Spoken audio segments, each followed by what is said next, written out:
Sony has announced that they will discontinue physical discs in January of 2028. This is a choice. You didn't have to be a detective to figure out that this was coming, though. The industry has been trending that way for a while now. In about 10 years' time, digital and physical sales have gone from about a 50-50 split to overwhelmingly lopsided in favor of digital. Let's take Capcom games as an example. For the most part, Capcom has been on a heater with high-quality, high-selling games for the last decade. Street Fighter, Monster Hunter, Resident Evil. When these games come out, people buy them. And how they're buying them tells the story. Earlier this year, Capcom reported that 93% of their sales were digital. That's not far off from their estimate just a couple years ago. In that projection, you can see just how dramatic the shift has been for them. From that roughly 50-50 split to basically non-existent physical sales.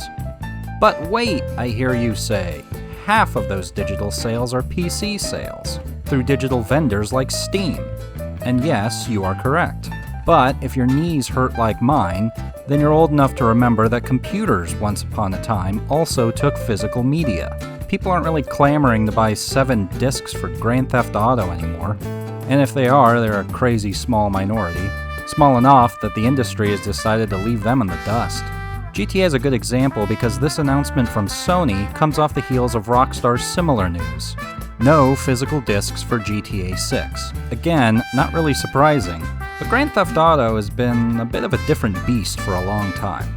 Resident Evil will sell well and dominate the gaming discourse whenever there's a new release, but everyone and their mother plays GTA. Rockstar games sell like nothing else. They can raise the price of the base edition, wall off extra content behind more money, and sell you just a code in a box. And they will still shatter sales records. At the end of all that, those sales will be 100% digital, whether you own an empty box or not. Industry leaders tend to set the standard. If Rockstar won't give you a disc, then it's safe to assume you won't be getting one from anyone someday. Now, Insomniac can try to hype up the fact that Wolverine will be on a disc, but you'd have to be pretty naive not to think that there's a corporate suit or two telling everyone behind the scenes that this is the last damn time they're doing a physical release. Doesn't matter what Sony decides. Now, this isn't my defense of the practice, just a recognition of the reality of things. I would say vote with your wallet. If you want physical, then buy physical. But that's obviously not happening. I'm afraid that train has sailed. So now what?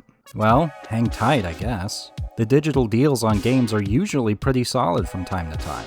Problem is, it's hard to quantify just how much the option of buying used games has on digital sales. Clearly, it doesn't affect PC all that much. If you've ever looked through a Steam sale, you've probably found a haul of games for next to nothing. Will sales be a thing of the past just because GameStop won't have any PlayStation games made after 2028, or any used copies of GTA 6 at all? Probably not. The real problem here, as many folks have pointed out, is what do you actually own? The smaller bit of news in all this is the closing of the PlayStation Store for the PS3 and the Vita. It's not hard to imagine a future where the PlayStation 5 no longer has access to the digital store one day. The PlayStation 3 is 20 years old, so let's say by 2040. If you own a PS5 but no physical games, what do you actually have? Obviously, anything you played through a subscription is gone forever. Is everything else tied to your account safe and sound? Somewhere in the cloud? So you could move that library to the PlayStation 6 or 7, for example? I won't even get into what those could end up costing. Physical media has been dropping off for a while now, but we're finally getting to some unknown waters here. It's probably not a bad idea to start a collection of the movies and music that you really like. Now, would anyone care if Netflix decided that The Ridiculous Six should never see the light of day again? I don't know, probably not. But the James Bond movies have been bouncing around all over the place for a while. Amazon owns the damn franchise, but they vanished from Prime during my last rewatch marathon and they ended up on Netflix. Netflix has the streaming rights to Seinfeld, Sony has the distribution rights to Seinfeld, Warner Brothers owns Castle Rock, Viacom owns the cable rights to Seinfeld. If you don't buy this shit yourself, there's no telling where anything can end up. Now, how does that help with games, though? It doesn't really. I don't have a physical copy of Down and Out. If Sony decides it shouldn't be available on PlayStation anymore, then oh well. It's possible with any game. The days of just putting a disc or cartridge in a console have been gone for a while. Most of the discs are effectively DRM keys now anyway. If there was some publisher snafu that decided no Capcom game will ever be on any Sony console ever again, well then your physical copy is essentially blank. Now is that even legal? I don't know. The laws can be changed either way. They got us by the balls here, and there's not a whole lot we can do. Unfortunately, things tend to get worse before they get better. The solution appears when a problem reaches a critical mass. Not to sound too ominous, but this might be the start of that problem. All you can do is start hoovering up all the media that you really love. Thanks for watching. Most of my videos have been more review-focused, but I figured I'd send my thoughts out into the void every once in a while when something catches my interest. So if you want to see my opinions on specific games, go right ahead.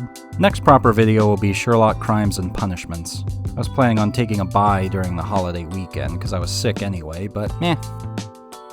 Moo.